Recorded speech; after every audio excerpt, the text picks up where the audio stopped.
The battle for promotion is still well and truly on, and today we've got deadline day and another Tees Weir derby. As the Uruguayan curls one in. Oh, Middlesbrough take the lead!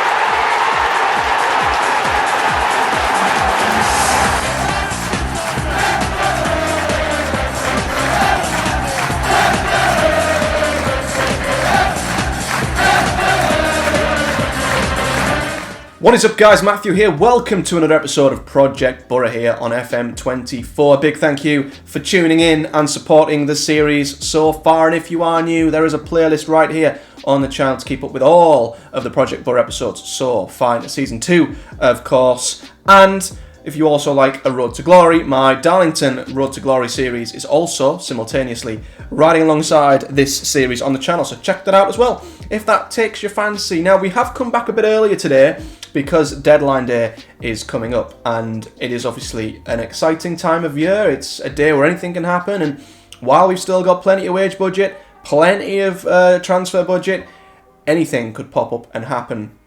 So that is something worth noting. Since the last episode, off the pitch, we have offered Seny Signs a new contract. He's another one of the long list of players who's come to us wanting a new deal, as you'd expect.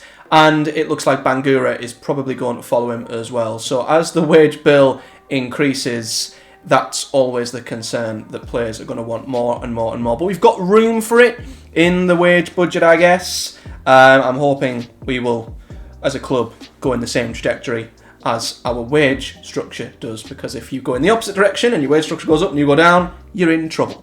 But anyway, as for what's happened elsewhere, of course, we played Derby and Leicester last time out. We've only had one league game since, and it was a 4-1 win over Bristol City, who are struggling big time. Tommy Doyle, by the way, is an absolute cheat code. Let me show you two of the goals he scored in this game. It was an absolute joke. So the first goal was a corner, and it was a header from Darrell Lenihan, which was awesome. We then had a second goal, and it was Marcus Force absolutely slamming one in from miles out, which was another excellent finish. Bristol City did get one back straight away, though. It only took them a minute or two to pull one back and make it 2-1, which did get me a little bit worried. They also had another goal disallowed, but look at this. Tommy Doyle, one free kick into the bottom corner. Two free kicks. He is a free kick god. And that is what led to us winning by 4-1 in a dominant display. But as I say, Bristol City are bottom of the league, so we can't get too excited. We then played Burton in the League Cup. We absolutely battered them. Right? We battered them. And they nicked a goal in the second half. Look at that. We literally battered them. Martial got his first Boro goal, which was good. He had another one disallowed for offside. And despite absolutely dominating, they nicked a goal towards the end and forced it to penalties, and we were terrible.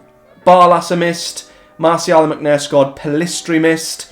They put away all their 4 penalties. It was the ultimate smash and grab from Burton Albion, who have knocked us out of the League Cup, which is annoying, but we did promise that we would get to the second round, which we did, so we've passed that objective, thankfully.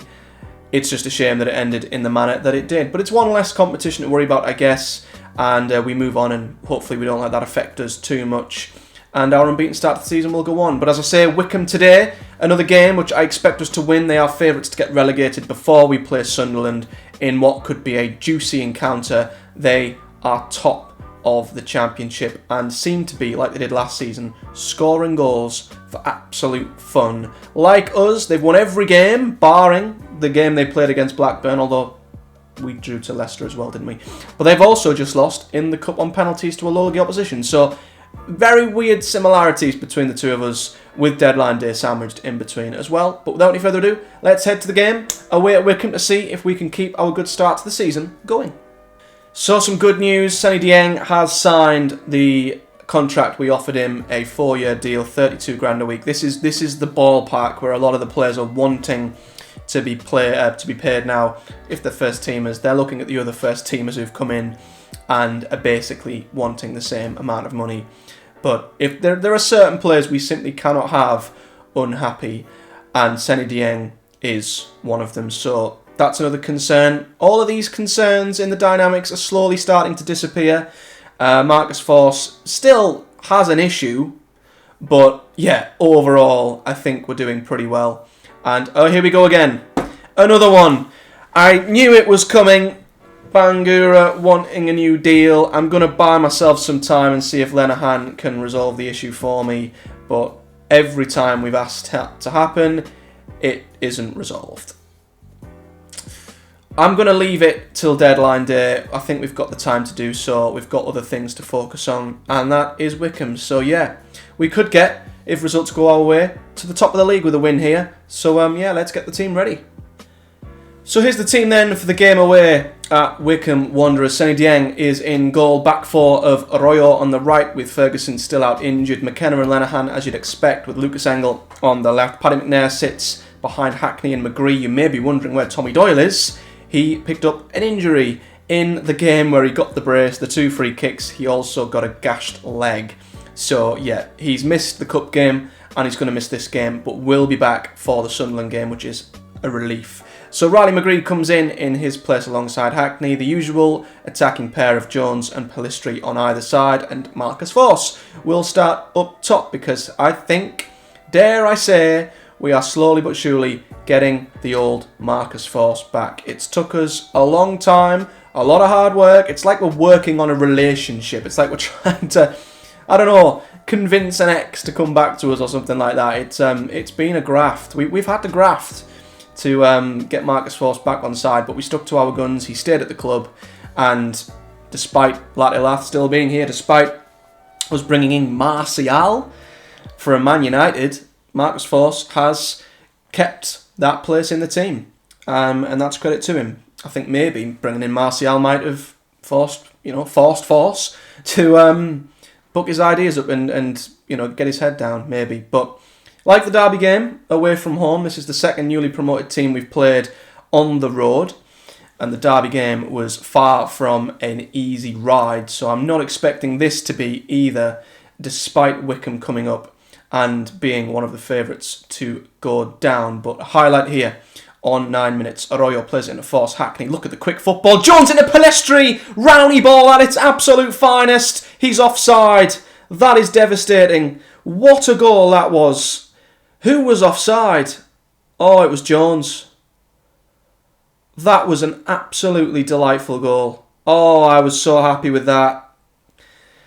But as it is, in this career mode, we seem to get about 5 disallowed goals a game. Martial had one in the cup. We've just had one here. Forss, I think, would have had double the goals this season if half of them weren't disallowed. So frustrating. Anyway, Arroyo to Jones just about keeps it in there. Nearly ran it out. Back to McKenna.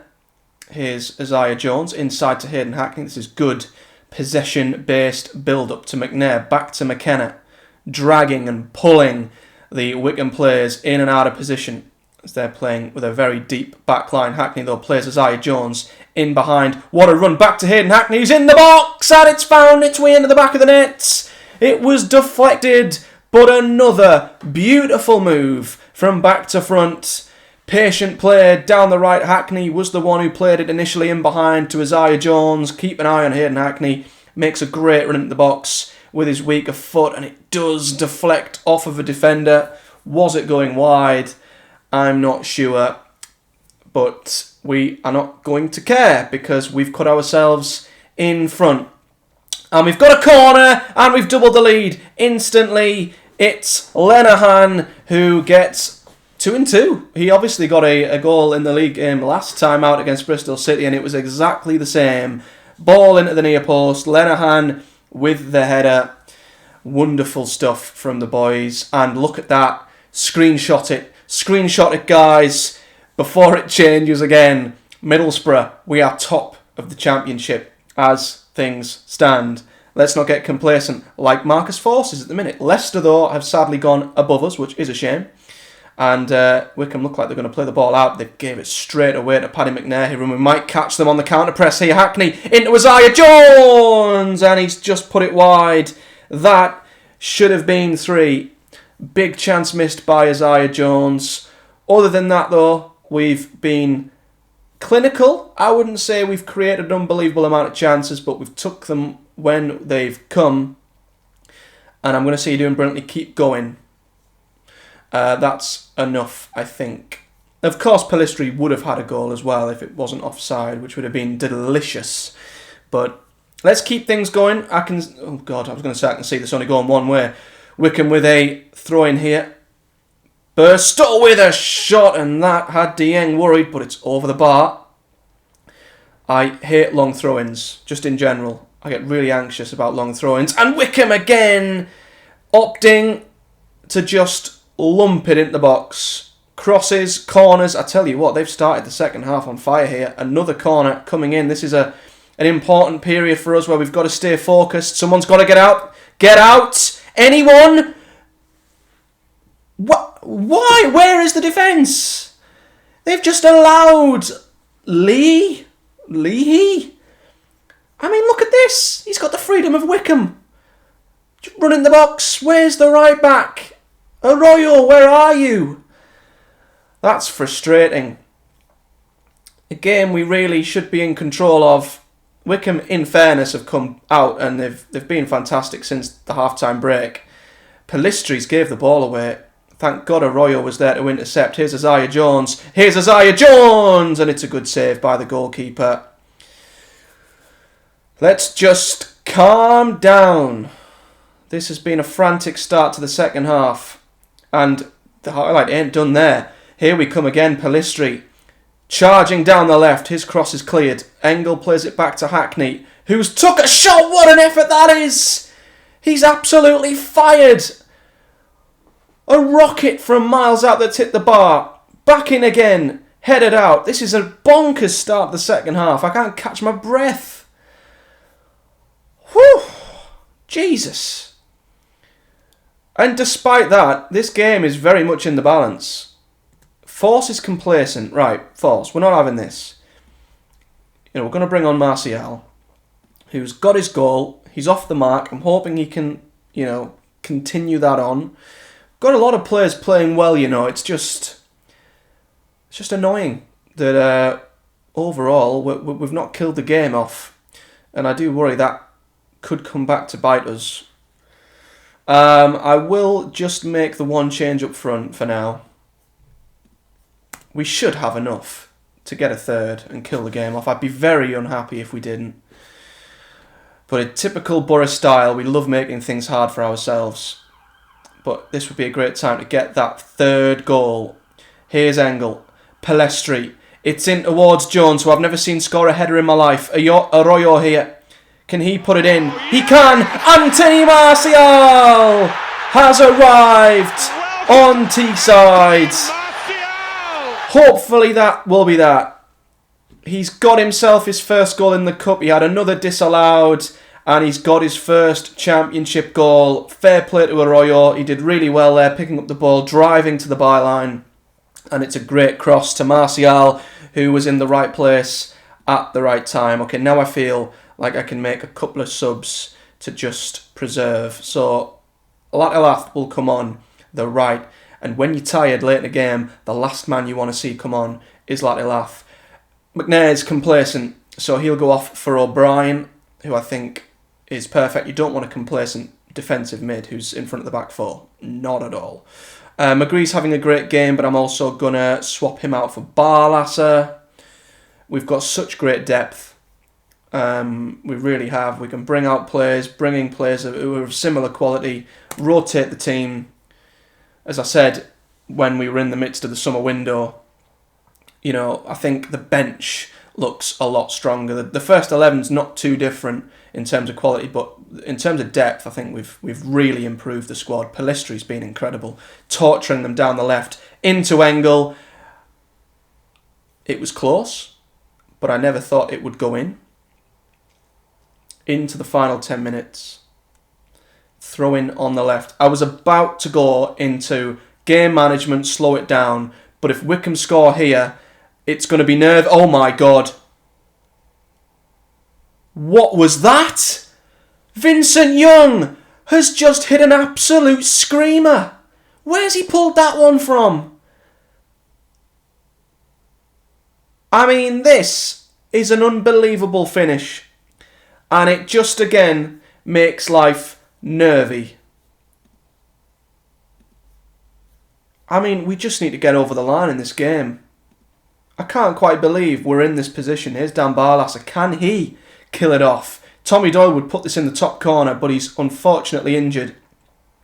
Dan Barlasser, he's just pointing at the ball, just to make sure everyone knows that the football is there. We see it, Dan, don't worry. Takes a free kick, and it's over the bar. It's frustrating.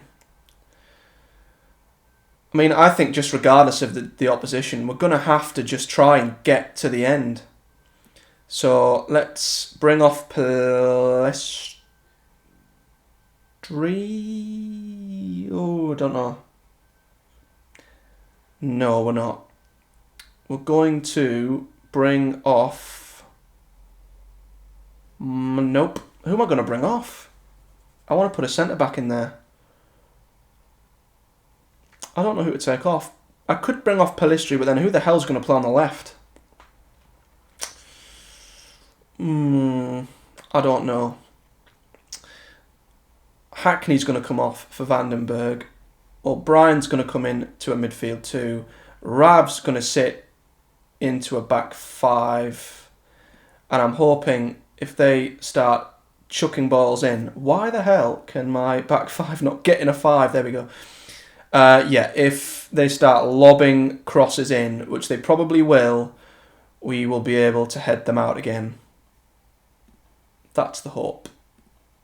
And we'll have Barlasser as a deep line playmaker. I can't believe we're having to game manage, but Wycombe have just somehow managed to keep themselves within touching distance. 6 minutes added on. I think we've done it. Yeah, we've done it.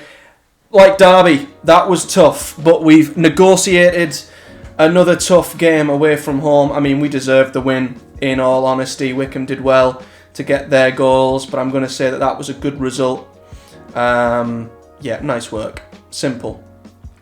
Simple as that. And the Boro goal marching on. Second now behind Leicester, who are playing really well. Goal difference is outstanding. They beat Derby 3-0. Derby had 2 men sent off, which won't have helped matters.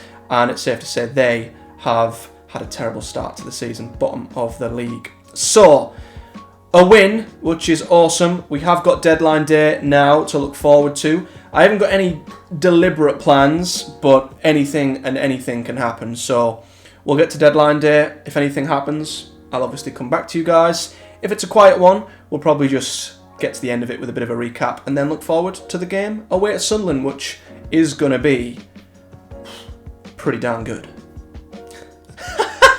This is hilarious. Look at the headline rumoured stories for deadline day. So apparently we're in for Mikkel Damsgaard, 28 million, Dwight McNeil, 35 million, and we're even rumoured to be signing Evan Ferguson for 88 million. We're rumoured to sign everybody, apparently, but that's hilarious. If someone can give me 88 million, I absolutely would try and sign Evan Ferguson. But yeah, fan poll, and if you can see that in the bottom of the screen, I'll move myself over.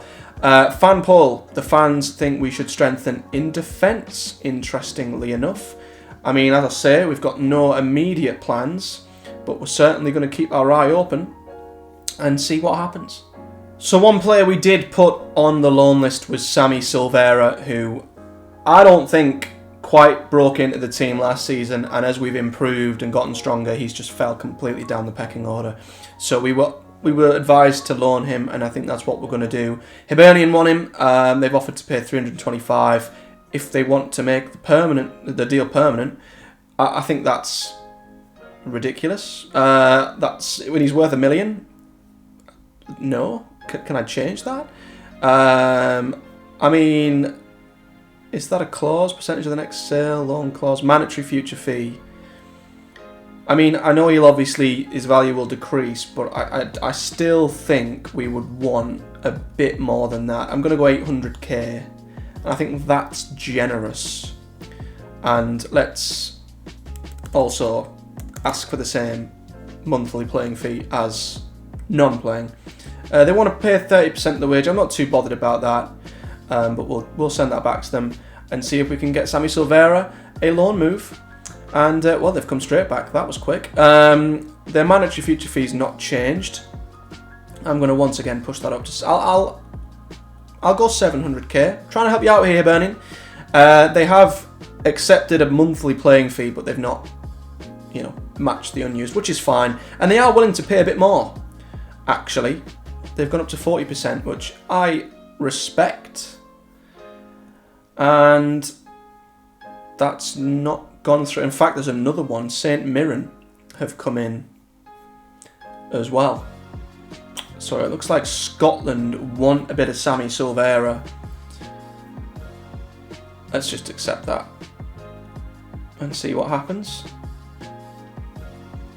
And he's rejected it. He doesn't want to go there. He wants to go to Hibernian, which I guess I kind of understand. I'll have a little look through these, see if there's any players in here worth signing, and we'll keep going. Now then, we've been not offered, but this is a player that has caught my eye. No one else has as of yet. We get that many players come through the door, and obviously with the little money that we have, they've got to be a very, very small, in terms of the number of things that have to be right. There's a small room for error, I guess is what I'm trying to say. But this has caught my attention. Ryan Manning is considering changing club.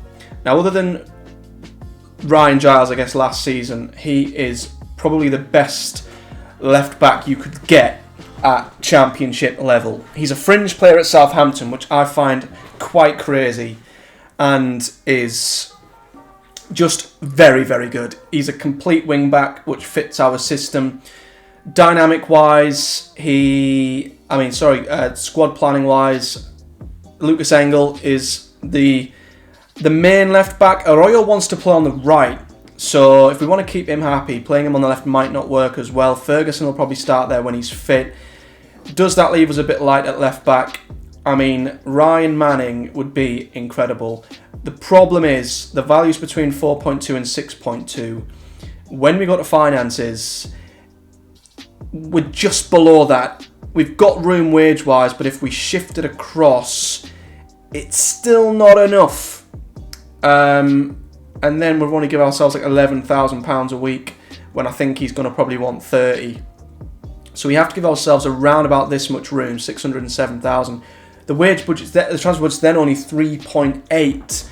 So I don't know if there's anybody in the team who we can nudge out and get in hope of getting a little bit more money in to possibly sign Ryan Manning, which would be incredible. We have put Tom Glover up for sale, and I think Henning is as well. Tom Glover would fetch us only a few $100,000.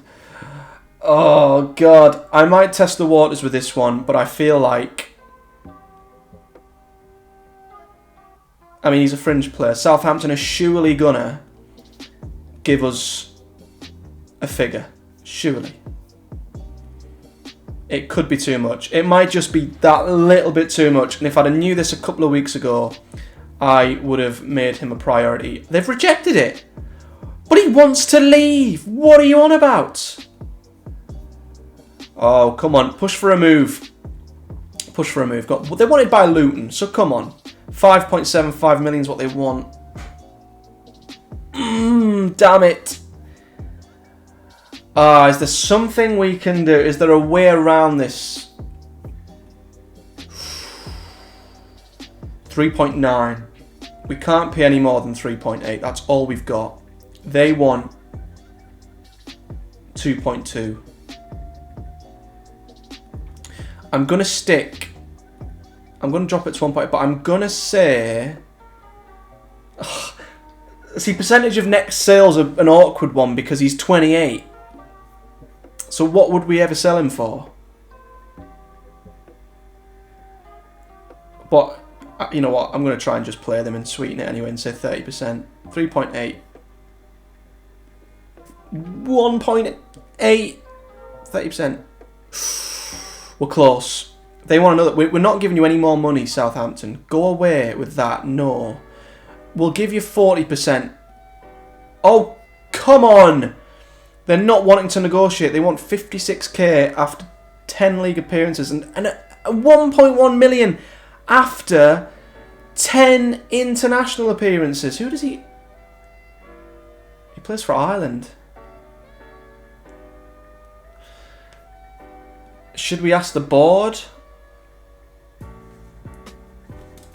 Yeah, it'd be a statement of intent. We agree Manning is the type of signing other teams take note. We will make necessary arrangements.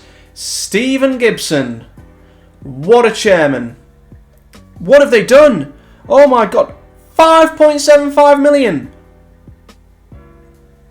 Hold up. Hold up. 31. Okay, the wage isn't that bad. That works. Bonus if we go up. Bonus if we go down. Loyalty bonus. Appearance fee. I don't like appearances. Clean sheets fine. Team of the year. Unused sub. Okay. They've accepted 5.75. I don't know how that's structured. That can't be just up front. Where's he got the money from? Oh. They've deducted it from the transfer budget. So we've got no money left. And we are now committed to spending 623 despite only having 607. So ideally, if we freed up 20k, we'd be back on track with the wage budget. If we sold the keepers who are currently on transfer list, Glover's only on 6.5k. Oh god, I don't know if this is a good idea. I'll see what happens. YOLO, sod it. Let's go see what happens.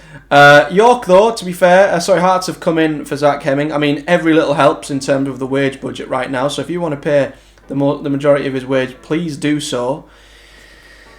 And we will move on and see if the Manning deal develops any further. Well, can you believe it? It might be done. Ryan Manning has agreed to join Middlesbrough. He'll be leaving Southampton. I mean, he's one of their best players. And I cannot quite believe we've got him from Southampton.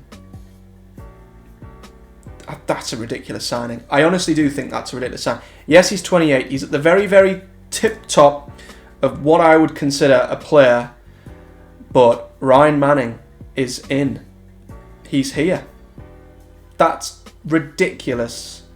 I might offer Glover via an intermediary. We'll do that. 6%, 8%. It's 6 and 2/3, isn't it? Daniel Grassi's a worldwide agent. He's probably got more chance of getting Glover a move. Well, that's bonkers. Absolutely bonkers. And already...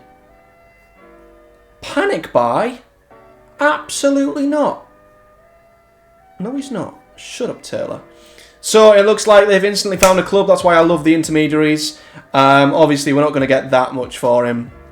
It's more so the wages that I want to get off. So Tom Glover, never really flattered to deceive. I wouldn't say he's hopefully going to be off the books before deadline day. And we've shifted 2 keepers who we were not going to use. And I think that is it. We are done. We're actually... no higher, I don't think, in terms of our wage spending than what we were before. We're in the top 6, which is in and around where Boro usually are. And, oh my god, his transfer was cancelled.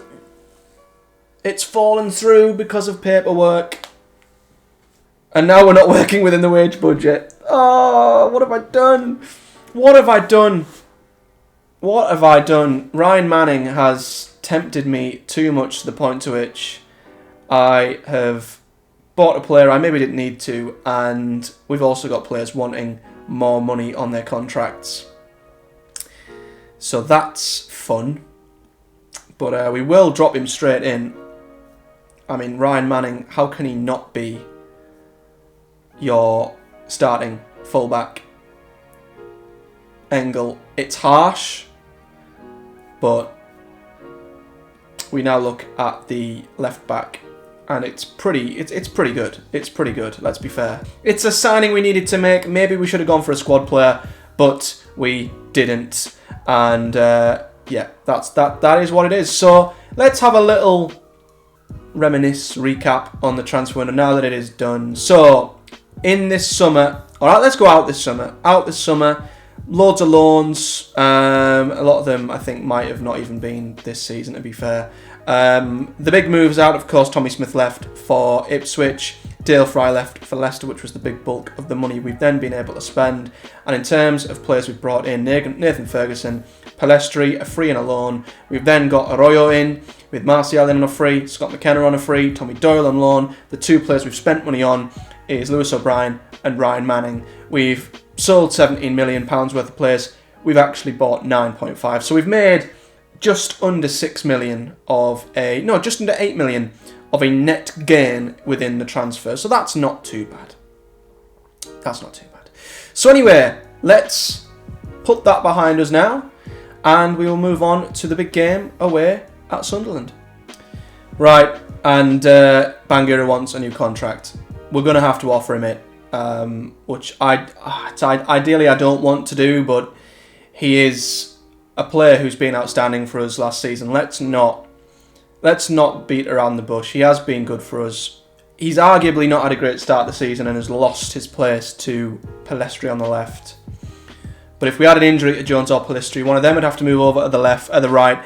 Bangura would then be the starting left winger. So, he's earned it. I think it's not great because we don't have the room to move around like we did before. But yeah, we'll do it. Important player, regular starter. There's competition there, but I'm happy to do that. And we're going to have to just try and just bring this down a little bit. Maybe we'll try and tempt him in with a couple of bonuses. So loyalty bonus. Yeah, I don't want to move that at all. Agent fee. Appearance fee, we'll get rid of that. I will give him a hefty assist bonus and a hefty clean sheet bonus and hope that works. It's just the wage. Can we settle on 30? Okay. Not ideal. I'm a little bit worried about the wage budget, but the squad we've assembled is ridiculous. So it's all about them doing the job for us and getting us where we need to be. So we have had Bangura signed on. He's accepted his new deal. We have, though, got a loan offer in still for Thomas Glover. I don't know if the transfer window is still open in Australia. I don't know, but Adelaide United, who have been linked with him for a while, have come in for him. It is only a loan offer, which I think's fine. I do feel we will sell him next summer if he's not sold or not picked up by anyone else and he comes back from his loan. I think playing wage, we will match it up 60%, and we will save £4,000 a week, which is better than nothing.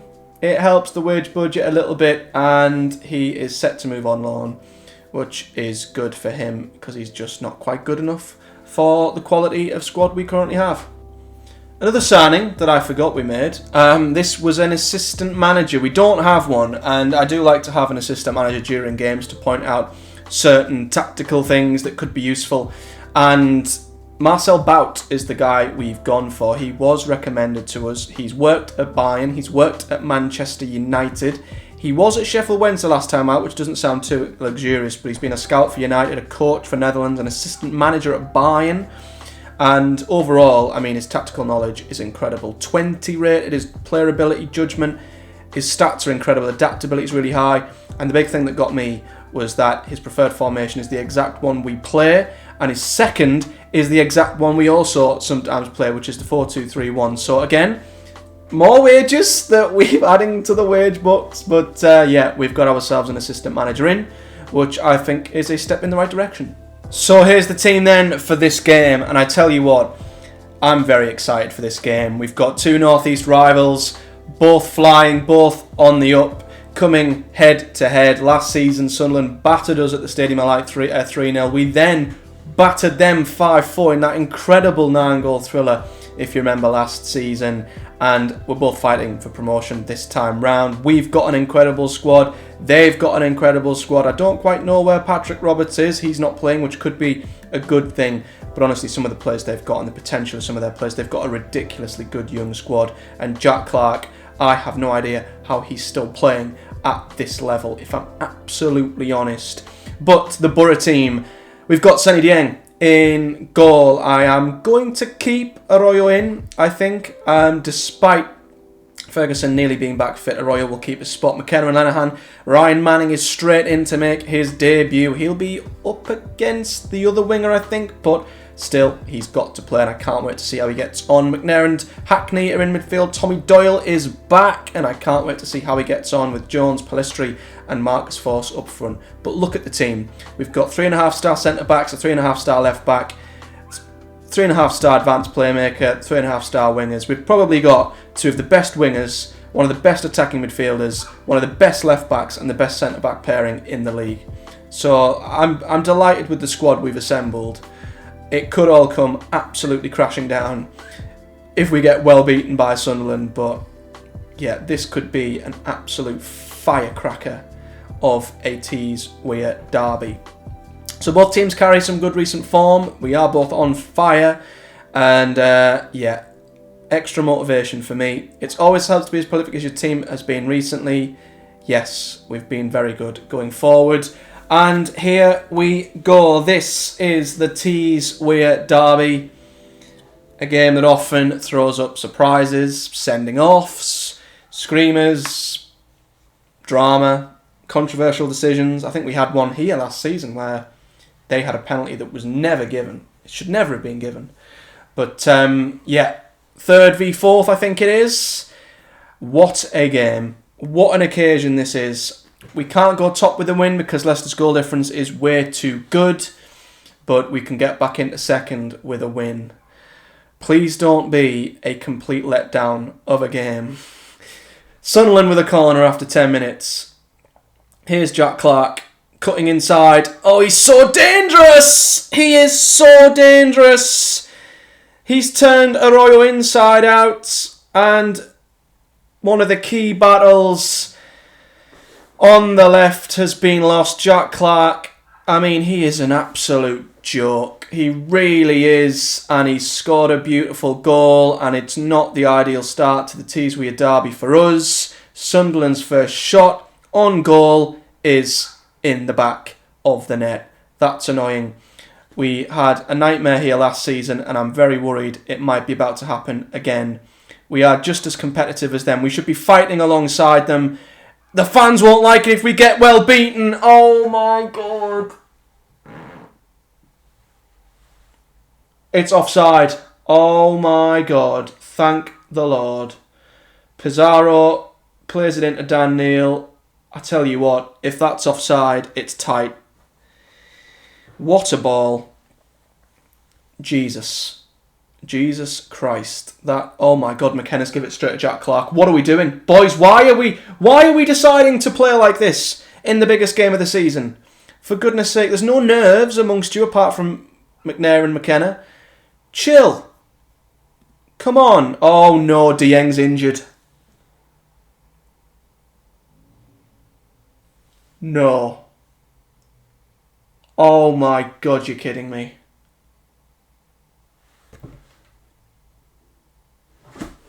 I can't believe it. Arm injury. Oh no. I remember when we were without him last season and it just went downhill. Seny Signs is injured. Oh, God, that's a blow. Solbrenn's going to have to come in. I have faith in the young lad. Come on, Sol. This hasn't gone well so far. We've not had a shot on goal. The keeper's gone off injured. They arguably could have had two, but it was disallowed. Come on, boys.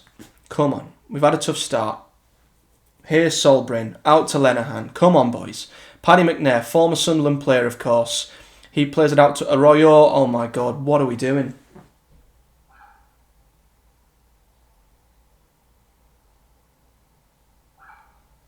We've gone. Our heads have gone. We've absolutely lost our heads completely.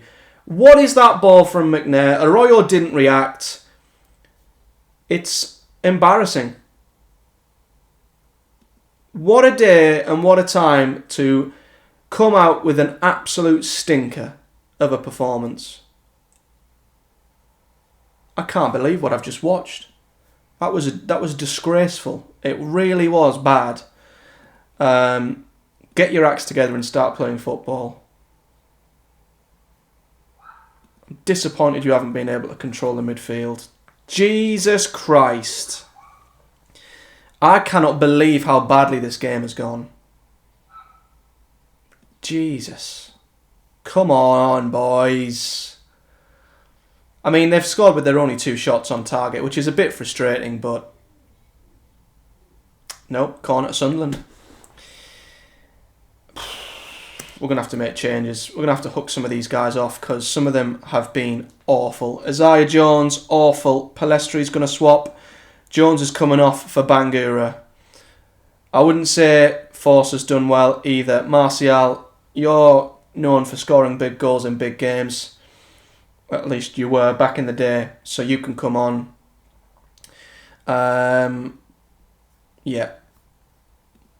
Come on, boys. Someone do something. We need someone to just get a moment of... I mean, look at the team. Sunderland, 9 of their starting 11 are all on at least 7s. They have rocked up and performed. We're going to have to go attacking. It's just not going to happen for us again at the Stadium of Light. Again, 2 seasons in a row. And I don't remember how we lost last season, if it was down to our own errors, but we've been awful today. Awful. 83 minutes, it's our first highlight. Hackney to Doyle, into Martial, Anthony Martial.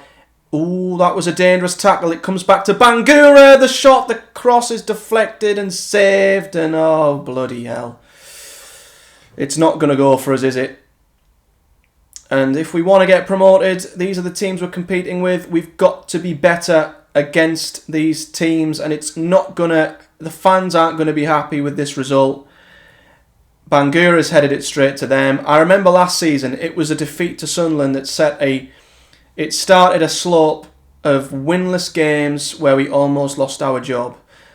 And I'm getting horrible PTSD that that's going to happen again. It was straight after a really good start to the season, and things unravelled massively after that. And Sunderland are just playing with us now. They're just passing it around. I'm so frustrated. These are the games you hate losing. Don't rub it in. Oh, Manning. The new boy, who we've just spent money on, has conceded a penalty. Just to rub salt in even more. I don't want to even look.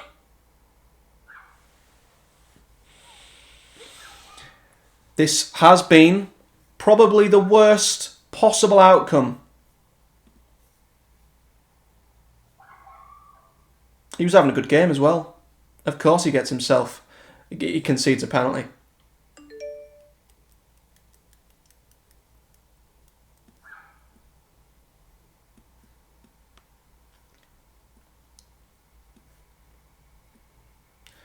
Just making changes for change's sake now, to be honest with you. Wow. One of the darkest days in Project Boro. Like we did last season. We've lost 3-0 at the Stadium of Light. A pathetic performance. Goalkeeper injured. New signing had a shocker. McNair, what the hell's he dropped there? A 5.9. Dearie me. I'm furious. Furious, angry, furious, lacing him, absolutely. Send assistant. I don't want to even talk to the press after that. That was a horrid performance, and we're still in playoffs, we're still in a great position. It's probably more about how we react to this, because as I say, last season it was the start of a slide, but we were well beaten there. Oh, and De Jong's out for 3 to 4 weeks. Oh, Christ. We're going to use the club doctor and minimise it to 3 weeks. I just don't believe it. I'm not even going to that either. So we've lost Seny for 3 weeks. And that's going to be... He's going to miss 3 games, maybe even 4. Millwall, Sheffield United and Southampton. Maybe Stoke. Wow. Talk about a bump back down to earth with that. We will see how we respond. I'm probably going to play the rest of September. We might come back in October. We'll see where we're at. Part of me wants the Southampton game, but I want us to crack on a little bit. So we might come back at the start of October.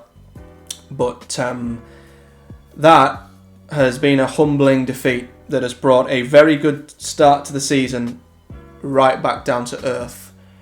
With not a bump, but with a face palm. So guys, if you've enjoyed that episode, smash the like button and subscribe for much more to see how we react to this defeat, and hopefully we avoid deja vu from last season, which, if you guys remember, wasn't good. But yeah, if you've enjoyed the video, as always, drop a like, give me a comment in the section below, and until next time guys, thank you for watching. I'll see you in the next one.